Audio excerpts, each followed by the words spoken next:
Você sabia que foi apenas no ano 190 de nossa era que a palavra grega eclesia, que traduzimos como igreja, foi pela primeira vez utilizada para se referir a um lugar de reuniões dos cristãos?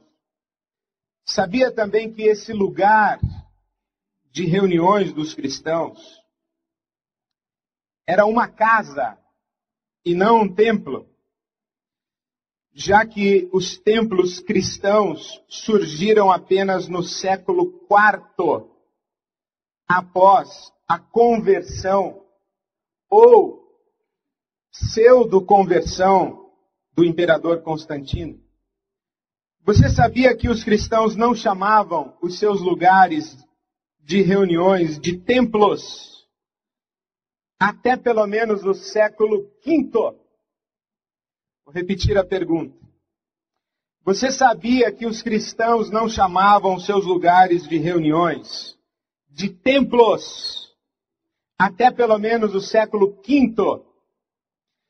Você sabia que o primeiro templo cristão começou a ser construído pelo imperador Constantino sob a influência de sua mãe, Helena, que depois veio a ser Santa Helena? Somente em 327, no ano 327 de nossa era, às custas de recursos públicos, e que a arquitetura desse templo seguia o modelo das basílicas, que eram as sedes governamentais da Grécia e posteriormente de Roma, e dos templos pagãos da Síria.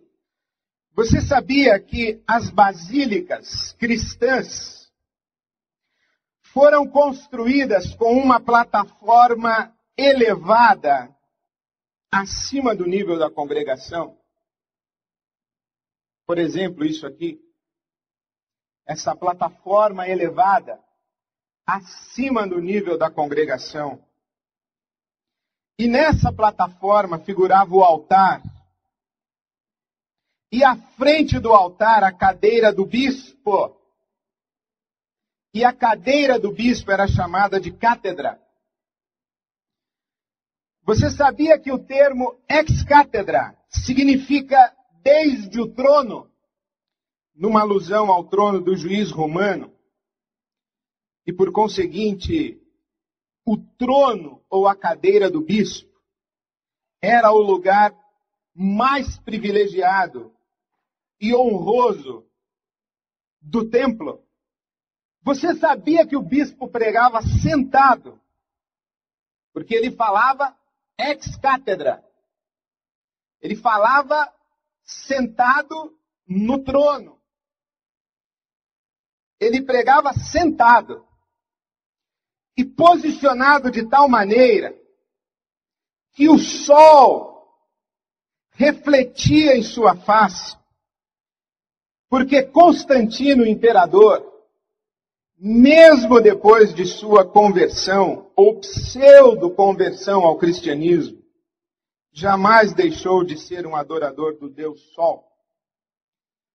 Você sabia que o atual modelo hierárquico do cristianismo, que distingue clero e laicato, o clero e o leigo, os pastores, os bispos, os apóstolos, hoje inclusive na igreja brasileira já há pai-póstolo, que essa cultura de hierarquia teve origem, ou no mínimo foi profundamente afetada pela arquitetura original dos templos do período Constantino?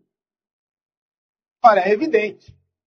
Todo domingo você vem aqui, eu falo e você escuta. E isto é uma reunião da religião cristã. Qualquer pessoa deduzirá erroneamente que no contexto de nossa religião, eu estou acima de você. Devemos isso a um movimento iniciado no ano 327 da nossa era, Devemos isso à influência de um senhor chamado Constantino, que ao converter-se transforma o cristianismo religião oficial do império, e o mais é história. Você sabia que Jesus não fundou o cristianismo? Repito, você sabia que Jesus não fundou o cristianismo? Na verdade, Jesus não fundou uma religião. Repito, você sabia que Jesus não fundou o cristianismo? E que o que nós chamamos hoje de cristianismo é uma construção religiosa humana, feita pelos seguidores de Jesus. Inclusive você, ao longo destes últimos 2000 anos de história, você sabia que o que nós chamamos hoje de cristianismo está profundamente afetado por pelo menos 3 grandes eras? A era de Constantino, a era da Reforma Protestante e o que os historiadores chamam de a era dos avivamentos, especialmente na Inglaterra e nos Estados Unidos, com John Wesley e Charles Finney, respectivamente.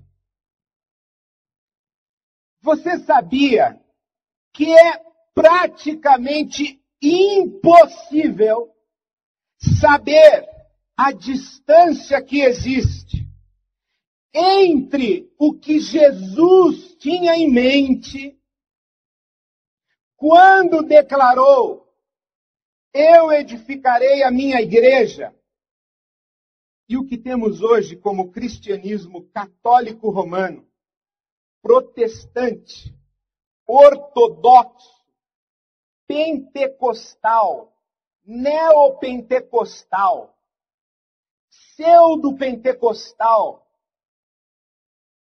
ou tudo isso exceção do catolicismo romano, cristianismo versão evangélica.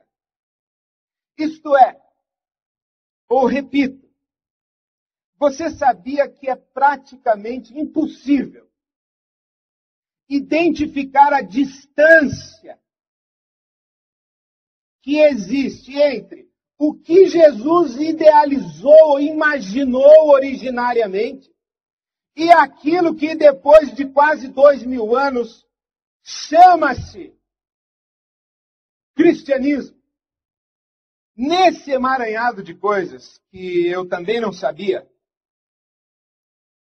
e eu escrevi só a respeito do templo, mas me aguarde que eu vou escrever sobre o culto.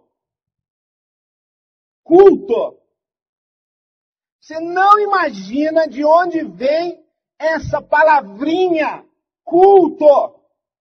E essa expressão, estamos aqui para prestar culto a Deus. E você não imagina como Jesus jamais entenderia quando nós abríssemos uma reunião em seu nome dizendo: estamos aqui para prestar um culto a Deus, em nome de Jesus. Jesus, se estivesse sentado aí onde você está, chegaria para trás ou provavelmente se inclinaria para prestar atenção no que viria depois, porque ele não entenderia como alguém poderia conjugar a expressão prestar culto a Deus com em o nome de Jesus. Mas eu falo sobre isso em outro momento. No meio desse amontoado de coisas,